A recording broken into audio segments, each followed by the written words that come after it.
¿Qué tal? Muy buenos días tengan todos ustedes. Les damos la más cordial bienvenida a toda la comunidad CUSEA y a todos los que nos siguen a través de esta transmisión. El Centro Universitario de Ciencias Económico-Administrativas, a través de los cuerpos académicos 860, 930, 932 y 1091, agradecen su presencia en este webinar titulado Los órganos desconcentrados de administración tributaria de las entidades federativas en la colaboración administrativa en materia fiscal. Y bien, para comenzar, quiero dar el uso de la voz a la doctora Norma Angélica Torres Galindo. Adelante, doctora. Muchas gracias. Buenos días. Hoy miércoles 9 de febrero de 2022, sean ustedes bienvenidos al webinar Los órganos desconcentrados de administración tributaria de las entidades federativas en la colaboración administrativa en materia fiscal federal. Una obra que sin duda con gran calidad en su contenido y que debe ser de interés de todos los estudiosos de la materia fiscal. El día de hoy nos acompaña el doctor José Alberto Becerra Santiago. Él es doctor en Ciencias Sociales con orientación en Antropología por la Universidad de Guadalajara, actualmente jefe del Departamento de Políticas Públicas y profesor investigador de tiempo completo en el Centro Universitario de Ciencias Económico-Administrativas de la Universidad de Guadalajara. Miembro del Sistema Nacional de Investigadores, SNI. Como jefe del departamento, se ha impulsado una amplia colaboración en el INDETEC, desde donde se ofertan los diplomados en finanzas públicas municipales, transparencia y combate a la corrupción y armonización presupuestaria y contable. De manera particular, trabaja en proyectos educativos apoyados en el uso de tecnologías para favorecer la inclusión social y pertenencia cultural. Sus líneas de investigación: calidad en la educación superior, impacto cultural de las TIC y estudios interculturales. Asimismo, nos acompaña el licenciado Carlos García Lepe. Él es director general del Instituto para el Desarrollo Técnico de las Haciendas Públicas, INDETEC, autor del libro Alcances y efectos de la responsabilidad solidaria, por INDETEC. Y por supuesto, el autor de la obra, el doctor Rigoberto Reyes Altamirano. Es abogado y maestro en impuestos por la Universidad de Guadalajara, doctor en Derecho por la Universidad Michoacana de San Nicolás. Es profesor en el TEC de Monterrey y profesor investigador titular de tiempo completo en el Departamento de Impuestos del Centro Universitario de Ciencias Económico-Administrativas de la Universidad de Guadalajara. Ha realizado numerosos artículos e investigaciones en materia constitucional y fiscal a nivel nacional e internacional. Tiene diversas publicaciones con la editorial Tax Editores Unidos como Derechos Formales del Contribuyente en Iberoamérica, Chile, Colombia, España, México y Perú. Código Fiscal de la Federación, aplicación práctica de los principios básicos fiscales y de las obligaciones y derechos de los contribuyentes, entre muchas otras obras. Bienvenido, doctor Rigoberto. Es un honor ser partícipe nuevamente de este gran momento. A continuación, voy a dar el uso de la voz al doctor José Alberto Becerra Santiago, quien dará las palabras de bienvenida a toda la audiencia que el día de hoy nos acompaña. Adelante, doctor. ¿Qué tal? Muchas gracias, doctora Norma. Un saludo al doctor Carlos García Lepe y al doctor Rigoberto Reyes Altamirano. Para mí, pues bueno, es un honor presentar esta importante actividad que es el resultado de un año de investigación del doctor Rigoberto Reyes en su estancia en el Instituto para el Desarrollo Técnico de las Haciendas Públicas, que habla justamente de la vinculación y el trabajo colaborativo que viene haciendo academia con el sector gubernamental. Y que esto es muy necesario pensarlo incluso en mayor escala debido a la pertinencia que se presenta en estos momentos que vivimos. Como ustedes saben, hace ya algunos años se presentó por ahí la inquietud y el debate de algunos gobernadores de extender las competencias en materia fiscal a los estados, y desató un debate interesante en el que hay todavía muchas confusiones y que es importante entonces en ese sentido aclarar varias cosas, y es justamente lo que viene a hacer este trabajo del doctor Rigoberto Reyes: aclarar alcances, los márgenes de flexibilidad en materia fiscal y tributaria a través de su trabajo. Muchos confunden el Sistema Nacional de Coordinación Fiscal todavía con lo que tiene que ver con un pacto federal, cuando son cosas distintas, pero que vienen de alguna manera también de la mano, ¿no? El pacto federal, pues de alguna manera lo vemos nosotros a través de una coordinación gubernamental para atender problemas de orden común a nivel nacional. Ponemos algunos ejemplos de lo necesario que es el trabajo en materia de coordinación gubernamental ahora con la emergencia del COVID, que es necesario que se coordinen en los distintos niveles para atender un problema que atañe, que no puede ser atendido específicamente desde una sola entidad o desde algún nivel de gobierno, sino que requiere la colaboración y la cooperación. Otro problema, podríamos decir, es el de la seguridad, que también requiere y demanda una colaboración de orden intergubernamental. Pero el pacto, lo que tiene que ver con la materia fiscal, pues todo esto se coordina en el Sistema Nacional de Coordinación Fiscal, y de eso nos habla el doctor Rigoberto Reyes Altamirano, ¿no? De la colaboración, de discutir sobre los órganos desconcentrados en materia tributaria, y que también la pertinencia de ese tema tiene que ver con el debate sobre la desconcentración. Bueno, que el decir órganos desconcentrados no quiere decir que sean órganos autónomos. Sigue existiendo una dependencia en materia federal y tiene que ver más bien con desconcentrar algunas oficinas. Ahora que está en Jalisco el debate sobre el contar con su propio SAT, cosa que ya tienen otros 10 estados también en la República. Es importante discutir acerca de la pertinencia y también con la necesidad o debatir qué tan necesarios son en materia, ahora que se está trabajando mucho de lo que tiene que ver con procesos a través de las nuevas tecnologías en estas modalidades de trabajo en línea. Entonces, hay una gran pertinencia en el trabajo del doctor Rigoberto Reyes. Estaremos atentos a lo que él encontró en este año en términos de evaluación, y que sea él quien nos platique acerca de los órganos desconcentrados de administración tributaria y de las entidades federativas. A mí en lo particular me da mucho gusto participar en este evento, porque llega a cerrar un proceso de colaboración que hemos venido trabajando en los últimos meses con el Instituto para el Desarrollo Técnico de las Haciendas Públicas, con el maestro Carlos García Lepe, y que se suma a todo un esfuerzo por trabajar en la formación y capacitación en materia de las finanzas públicas a los distintos municipios de la entidad y del país, y que este trabajo del doctor Rigoberto Reyes de alguna manera también es obra de la colaboración y de la participación entre las instituciones en las que estamos trabajando, tanto el doctor Carlos García como un servidor. Muchas gracias, doctora Norma. Gracias a usted, doctor José Alberto. Acto seguido, el licenciado Carlos García Lepe, director de INDETEC, hará los comentarios al libro que se presenta. Adelante, por favor, licenciado Carlos. Muchas gracias, doctora. Muy amables por la invitación.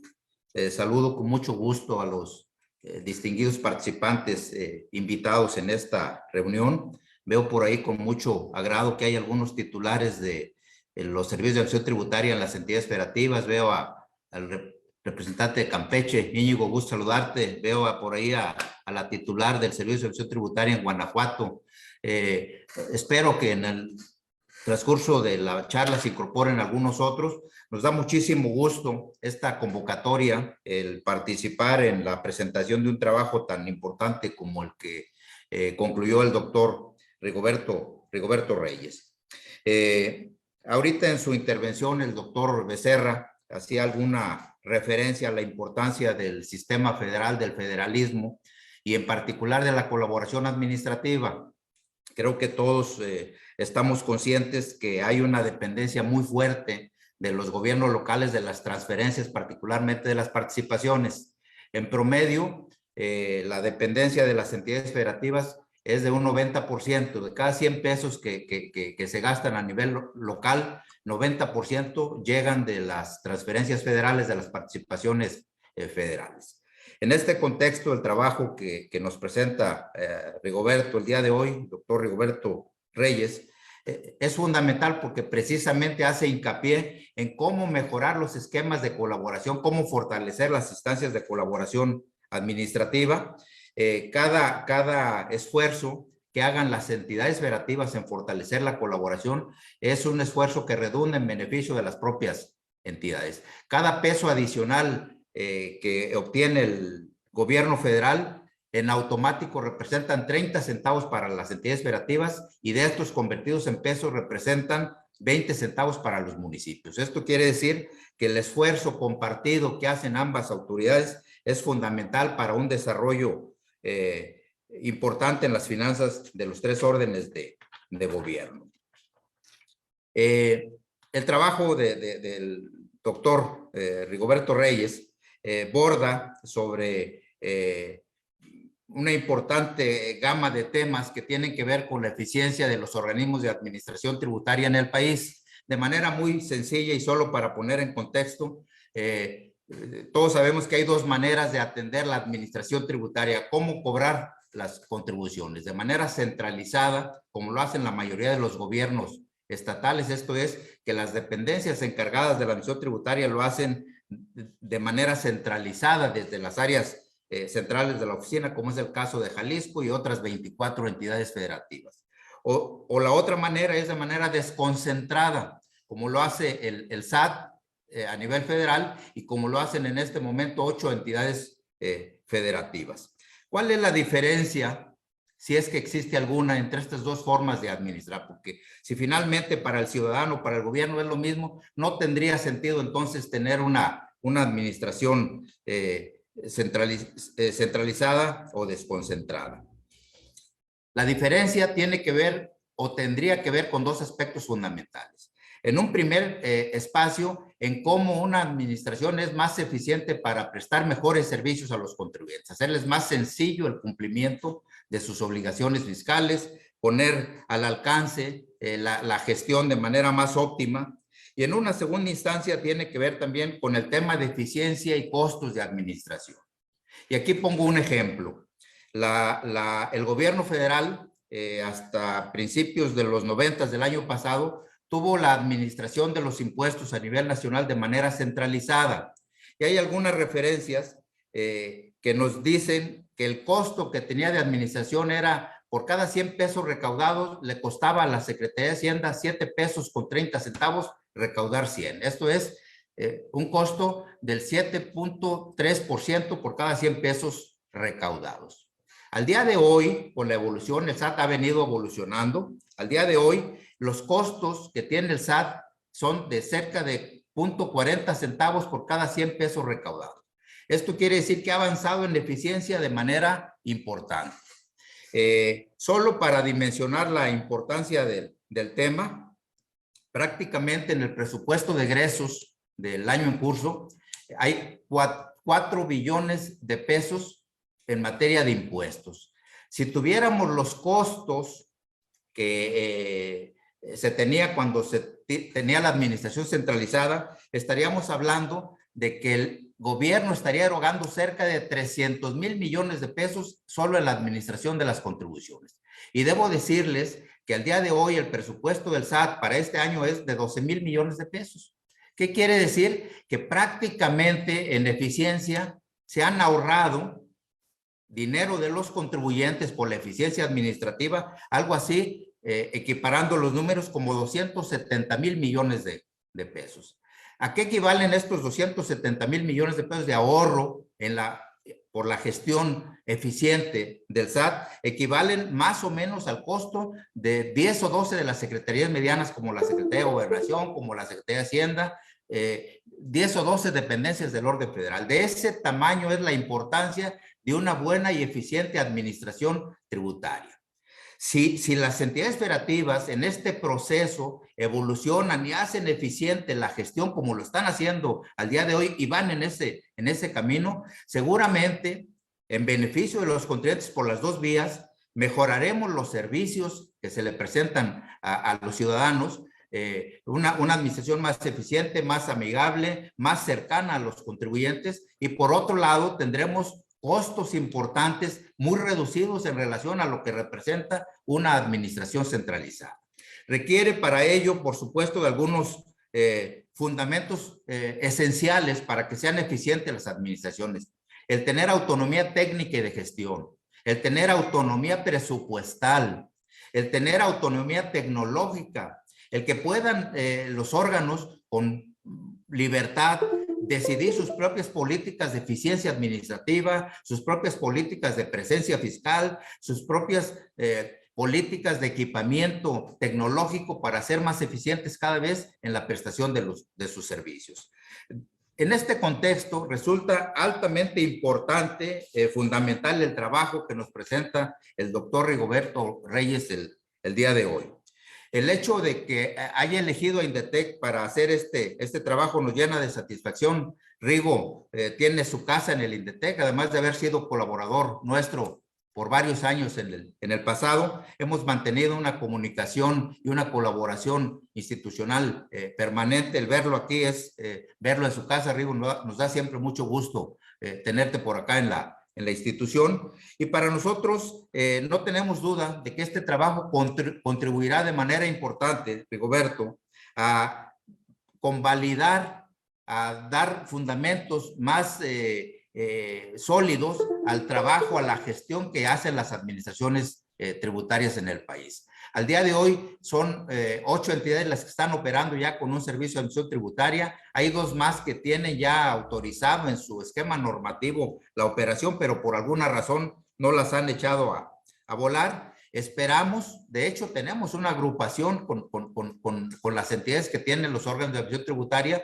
Te vamos a invitar de manera posterior, Rigoberto, si nos das favor de participar en una reunión de trabajo de este tipo, que nos presentes ahí las conclusiones de tu trabajo. Gracias. De manera muy general, el trabajo del doctor, a través de 11 capítulos, nos hace un recorrido sistemático, muy puntual, del deber ser de los organismos de administración tributaria. Desde sus fundamentos normativos, hace un recorrido por cada una de las funciones fundamentales de la administración tributaria y cuál debe ser el actuar conforme a derecho que en cada una de estas funciones deben tener las administraciones tributarias. Sin duda alguna, este trabajo que nos presenta el doctor Reyes el día de hoy va a contribuir de manera importante en el avance en la gestión de la administración tributaria.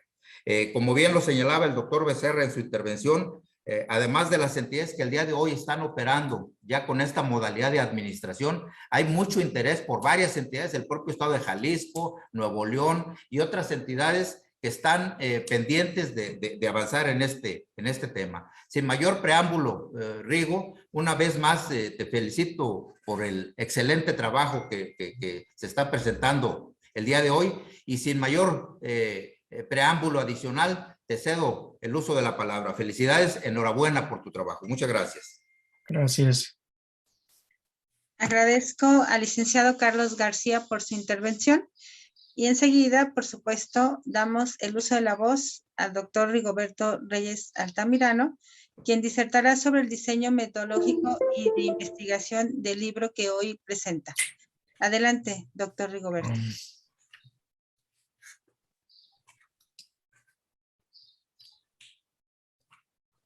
Se quedó congelada su imagen. Parece ser que tiene problemas técnicos.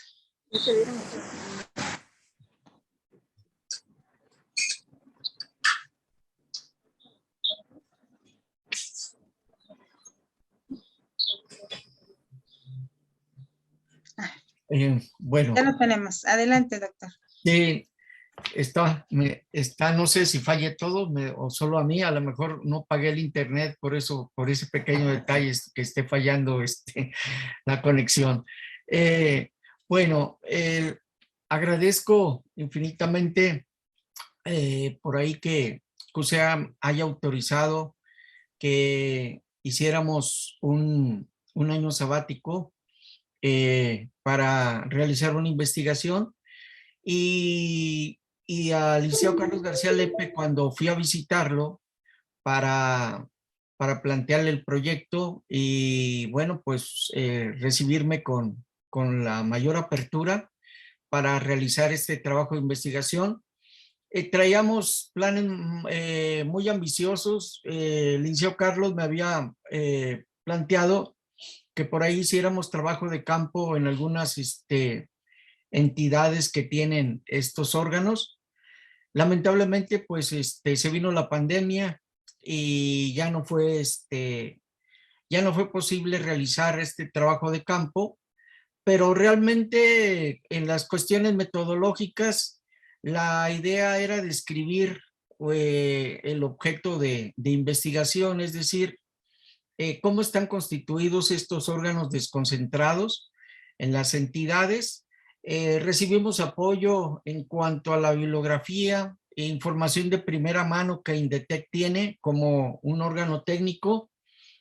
Son de esas instituciones de gobierno que no hacen mucho ruido, que no quiere decir que no estén trabajando, sino que ellos más bien trabajan discretamente con mucho esfuerzo, con mucha dedicación. Me consta porque por ahí nos tocó trabajar directamente y no es el primer proyecto de investigación que hacemos con el instituto. De hecho, estando trabajando allá, ya no recuerdo, creo que fue en el 92, 93, publiqué un libro sobre los aspectos jurídicos de las visitas domiciliarias. Por ahí el licenciado Carlos era mi jefe directo y por ahí nos encargó que plasmáramos las experiencias que teníamos al ir a dar cursos a las entidades.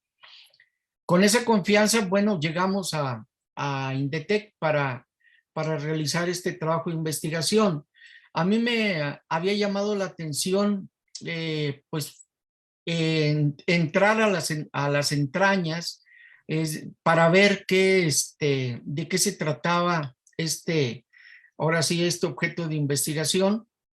Y bueno, en el primer capítulo o en el segundo capítulo, cuando hablamos de la delegación, ver qué tipo de delegación existe. Aquí esta delegación es atípica porque de acuerdo a las lecciones de los tratadistas en derecho administrativo, Serra Rojas y Acosta Romero y algunos otros, cuando un órgano ejerce una facultad delegada, el otro no lo puede realizar.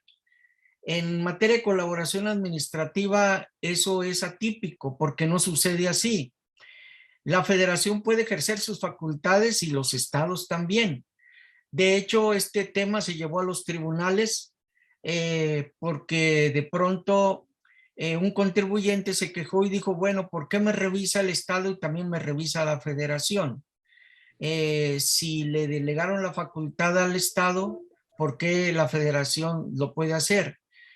La respuesta es que es una delegación atípica porque tienen delegado esta atribución las que vienen en el convenio, en la cláusula segunda, octava y novena específicamente de los convenios de colaboración administrativa, y sí lo pueden hacer. De tal manera que hay que entender la situación, los esquemas de la delegación. Y también, como lo comentó el licenciado Carlos García Lepe, hay que bordar muy fino para que quede claro lo que se les delegó y lo que no tienen delegado, hasta dónde llega la función que se les atribuyó. Entonces, pasamos a analizar en este capítulo segundo esta parte. Utilizamos el método descriptivo para dejar plasmado cómo está esta delegación y las demás atribuciones. Utilizamos el método de técnica jurídica comparativa, que no es igual que el derecho comparado. para narrar cómo en estas entidades las afinidades que hay y las diferencias. Pero antes de entrar a cada una de las facultades, nos dimos a la tarea de analizar qué tipo de autonomía tienen estos órganos. En las leyes que los crearon dicen que tienen autonomía técnica, lo cual es cierto. Esta autonomía técnica significa que ellos van a poder decidir el ejercicio de la atribución que se les está otorgando, tanto para fiscalizar como para recaudar en términos generales. Ellos dependen todos de la Secretaría de Finanzas de cada entidad, de tal manera que no pierden la naturaleza de un órgano desconcentrado. Por ahí tuvimos, y agradecer al equipo técnico de INDETEC, porque tuvimos discusiones técnicas interesantes, jurídicas, en cuanto al tema constitucional, hasta dónde llegaba el alcance de algunos de estos temas que vimos. Luego, ya entrando a las facultades que tienen en específico, seguimos encontrando que las leyes hablan de asistencia al contribuyente, mientras el gobierno federal habla de servicios al contribuyente. Yo creo que es una cuestión de forma y que al final no cambia mucho el sentido de la función que tienen que realizar estos órganos desconcentrados. Llamaría la atención que en verdad no se entendiera que estos órganos desconcentrados, al igual que la propia Secretaría, prestan un servicio o deben de prestar un servicio al contribuyente. Creo que eso no es el punto, pero lo que quisimos señalar está en el capítulo 5 sobre esta parte de la facultad de asistir, de servir al contribuyente, que es el cambio de discurso que viene desde el Centro Interamericano de Administradores Tributarios.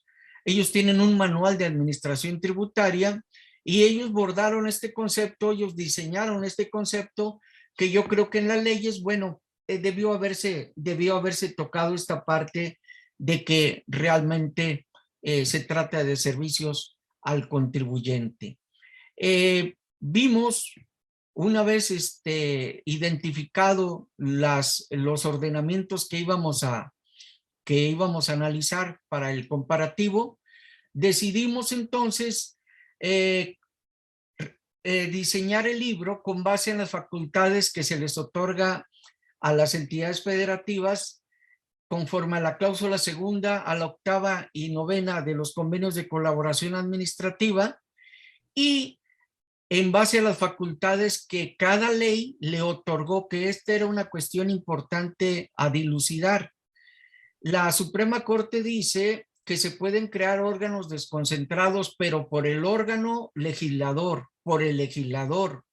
Y afortunadamente en todas las entidades federativas se respetó este proceso.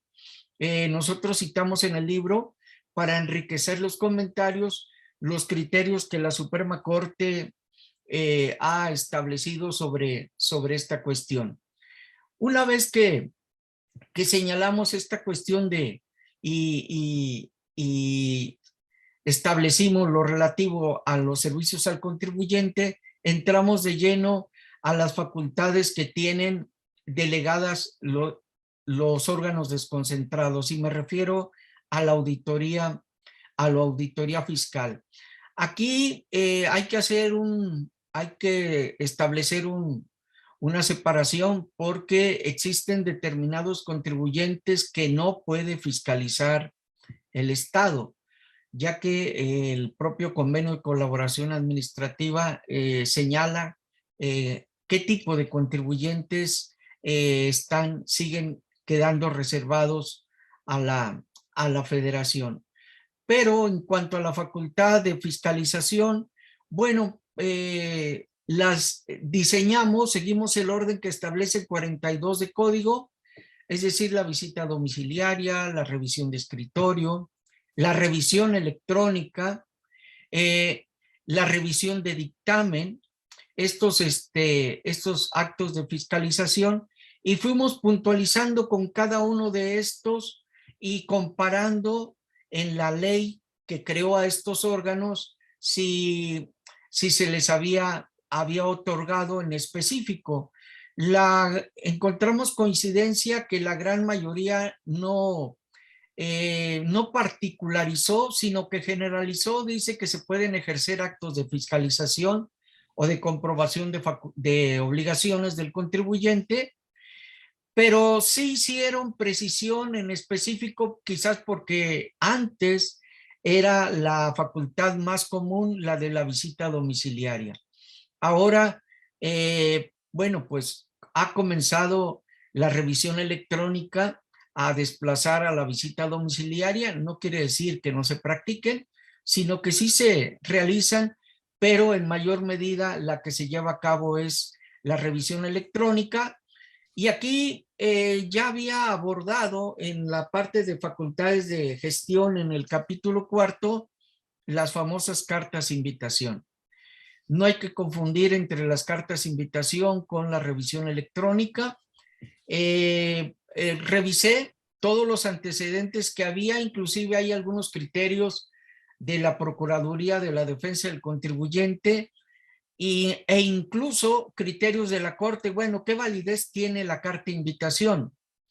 Y al final de cuentas, pues creo que hemos coincidido que las cartas invitación es una oportunidad magnífica para el contribuyente, porque no es un acto de fiscalización, de tal manera que si atiende, si efectivamente el contribuyente tiene incumplimiento fiscal y le debe al fisco y le llega una carta de invitación, si el contribuyente se autocorrige, lo podrá hacer sin multas porque no es un acto de fiscalización, y de tal manera que se beneficia a la administración tributaria porque incrementa la recaudación, y se beneficia también el contribuyente porque no es un acto de fiscalización.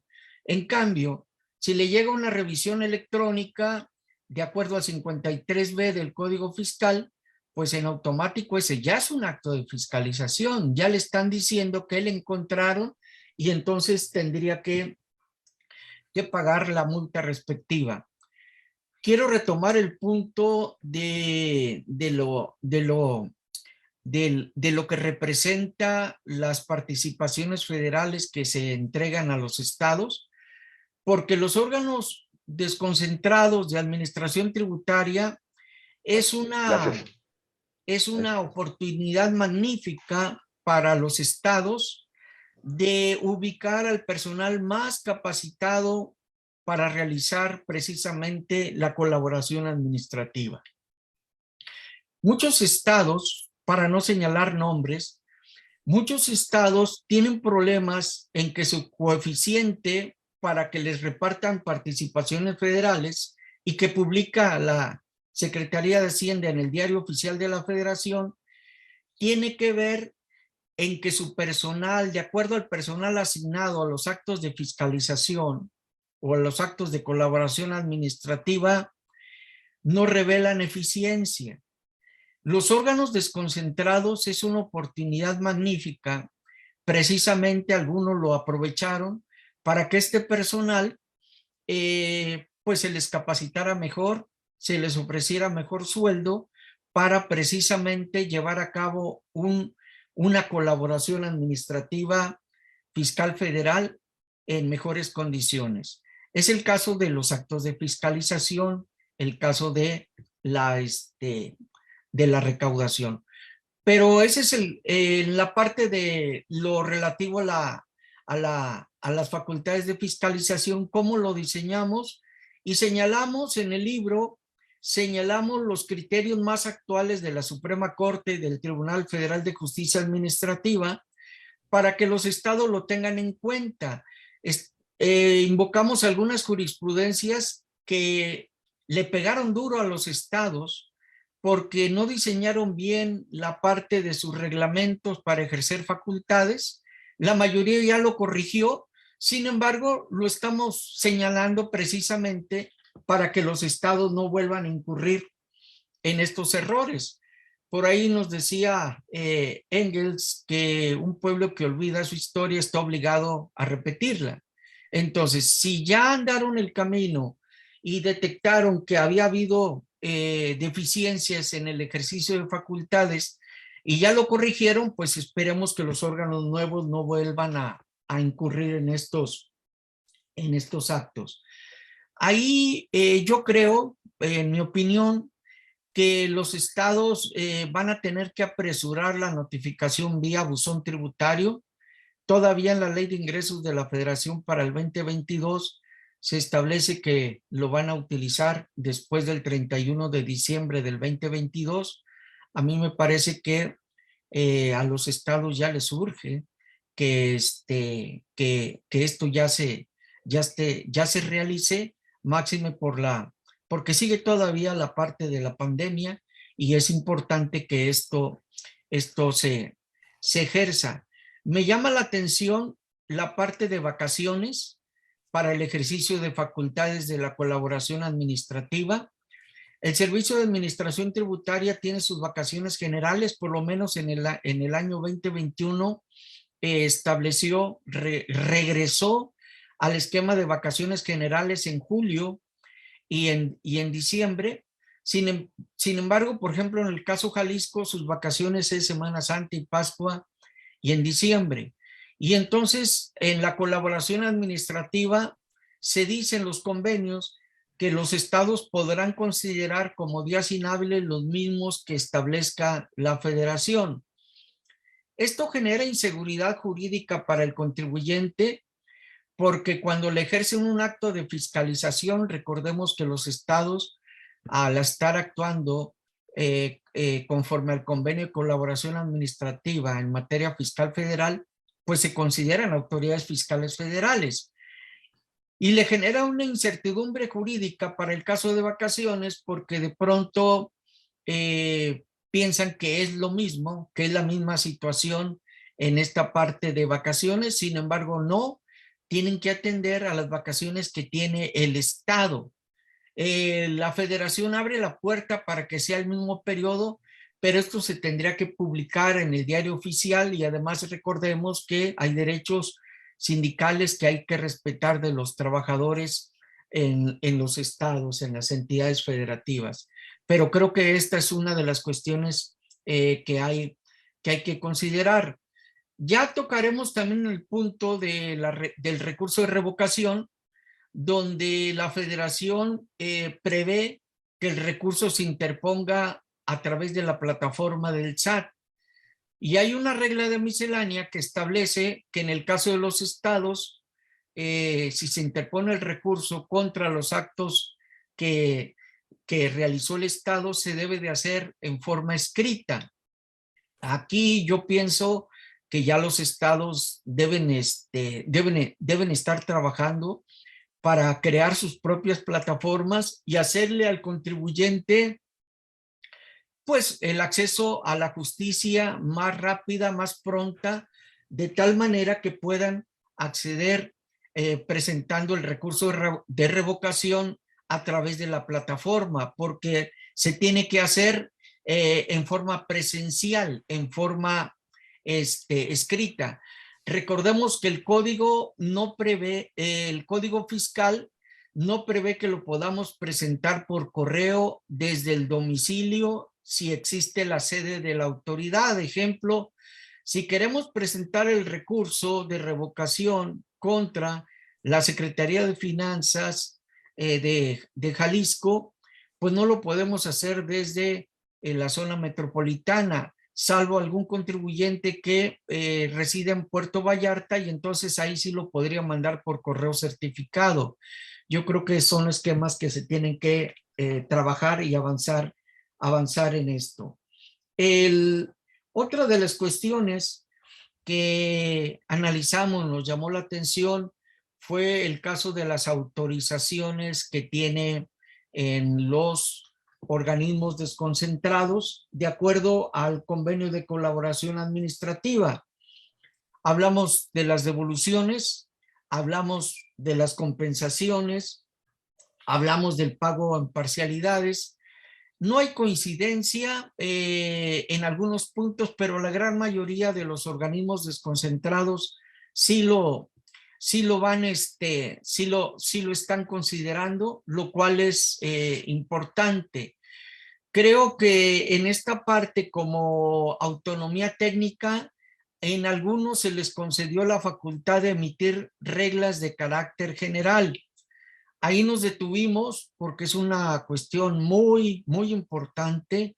La pregunta es, ¿el SAT, de acuerdo a la Suprema Corte, sí puede emitir, según la Suprema Corte, reglas de carácter general y la miscelánea fiscal emite el SAT? La pregunta es si los órganos desconcentrados o los organismos desconcentrados pueden emitir estas reglas de carácter general en las entidades, es decir, reglas de carácter general para el cumplimiento tributario en los estados, o si esta facultad le corresponde al titular de la Secretaría de Finanzas o de Administración y Finanzas. En algunas legislaciones sí se prevé que ellos puedan emitir estas reglas de carácter general. En cuanto a las facultades, retomando y regresando a las facultades de auditoría, lamentablemente existen estados que no han celebrado el convenio, no han firmado el anexo 8 de los convenios de colaboración administrativa. ¿Esto qué significa? Existen estados que no se han comprometido a fiscalizar en materia de comercio exterior. Y entonces en el libro dejamos plasmado qué entidades no tienen celebrado, de tal manera que ellos no podrían ejercer esta facultad de fiscalización conforme al anexo 8 de la colaboración administrativa en materia fiscal federal, y que también va de la mano con la recaudación, porque si no tienen facultades no van a determinar créditos, no pueden otorgar pago en parcialidades, no pueden recaudar. Lo analizamos y lo comentamos en reuniones ya de revisión final del libro con el licenciado Carlos García Lepe, cuando ya teníamos el producto final, lo que habíamos encontrado en coincidencias y en algunas diferencias en cuanto a este punto, y señalábamos lo que establece este anexo 8, donde se les otorga a los estados un fondo que deviene de la Ley de Coordinación Fiscal con base en los actos de fiscalización, en la administración del Registro Federal de Contribuyentes, de tal manera que los órganos desconcentrados vienen a fungir como una ayuda importante para que los estados puedan tener mayores participaciones federales. Hacíamos el comentario, lo reiteramos, creo que los estados no se deben dejar engañar, porque en el 2021 se cayó la recaudación federal participable en 50,000 millones, según lo reflejaron en la Ley de Ingresos de la Federación. En el año 2022 se incrementa la recaudación federal participable. Y cuando decimos que no se deben dejar engañar los estados es, voy a recibir más dinero. Vas a recibir más dinero si trabajas en la colaboración administrativa. A lo mejor te va a tocar un poquito más porque la recaudación federal participable así está, pero revisa tus números en cuanto al coeficiente de participaciones, porque ahí se va a reflejar. Nosotros hacíamos el comparativo, de hecho tuvimos oportunidad de platicar con alguna entidad federativa y nos decía, estaba preocupada, dice, es que me quitaron 500 millones de pesos. Y pues comentábamos, pues revisa los números de los coeficientes, revisa los actos de fiscalización, revisa el personal que tienes asignado. En fin, hay una serie de requisitos que la Ley de Coordinación Fiscal establece. cuando analizamos los organismos desconcentrados, nos queda claro que los estados están haciendo un esfuerzo para mejorar la administración tributaria y tener mayores ingresos.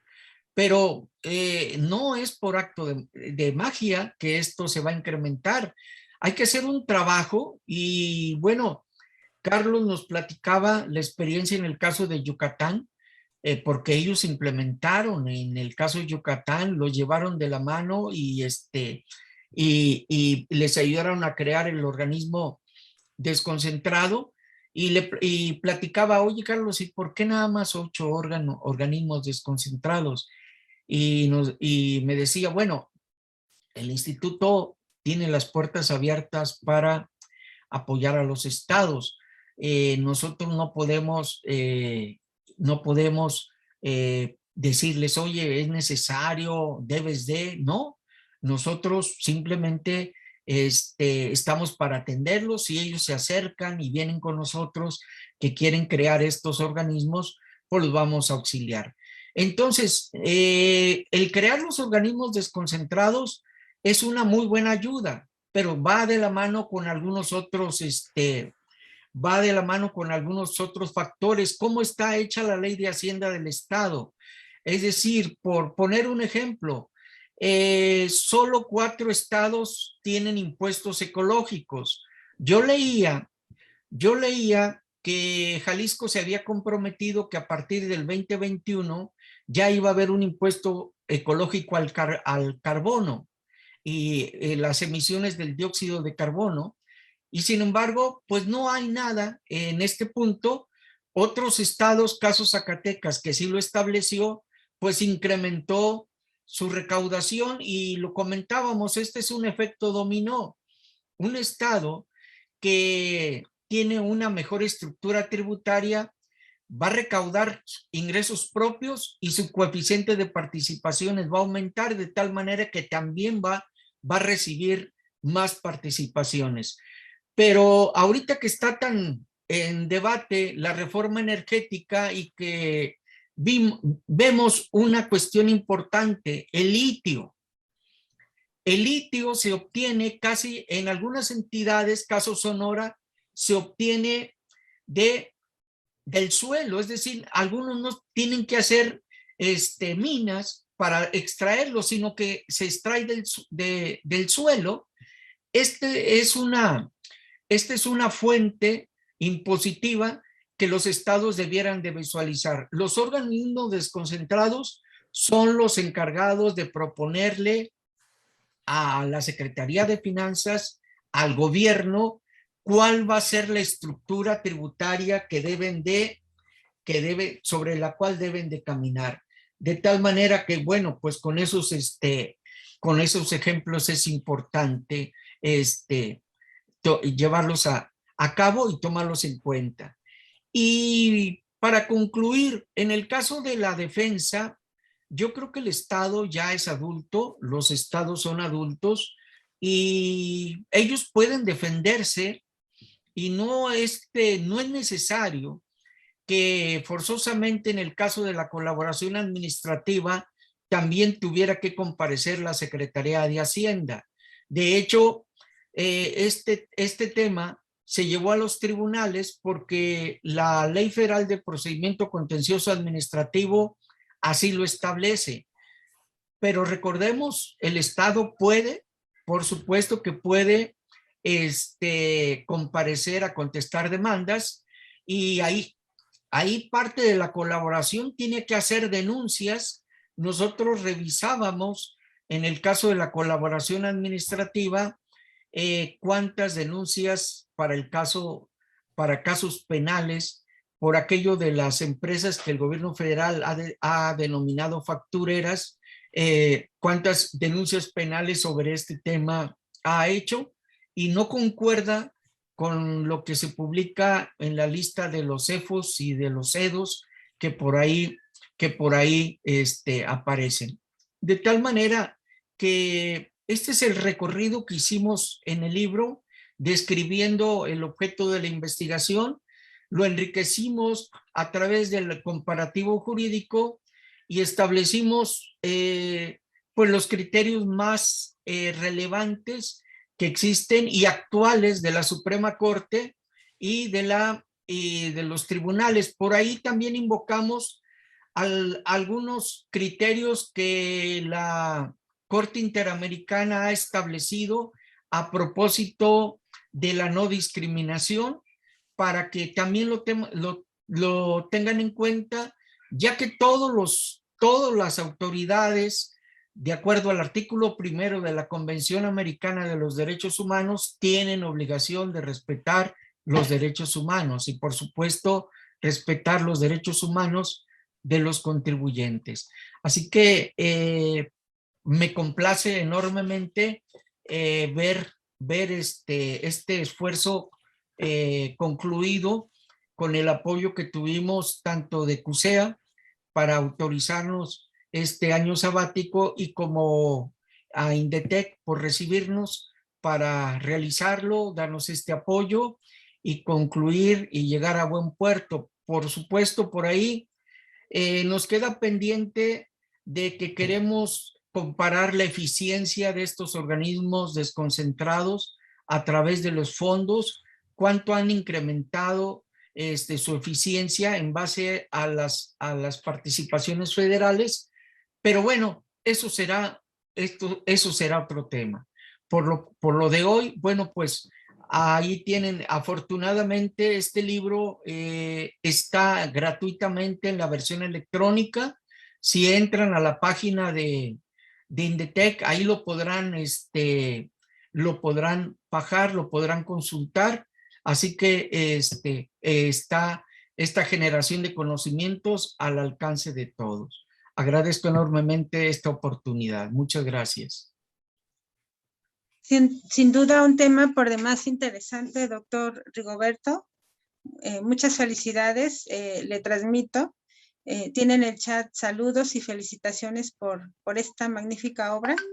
Y bueno, pues de esta manera se ha llevado a cabo la presentación del libro Los órganos desconcentrados de administración tributaria de las entidades federativas en la colaboración administrativa en materia fiscal federal. Agradecemos al autor, doctor Rigoberto Reyes Altamirano, muchas felicidades, y por supuesto al doctor José Alberto Becerra Santiago y al licenciado Carlos García Lepe por su intervención. Se agradecen todas las facilidades proporcionadas para llevar a cabo este webinar al doctor José María Nava Preciado, secretario académico del Centro Universitario de Ciencias Económico-Administrativas, y al personal de la Coordinación de Tecnologías para el Aprendizaje.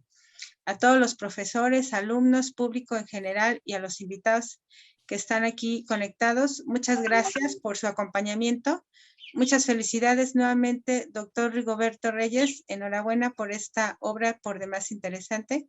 Muchas gracias a todos. Buenos días.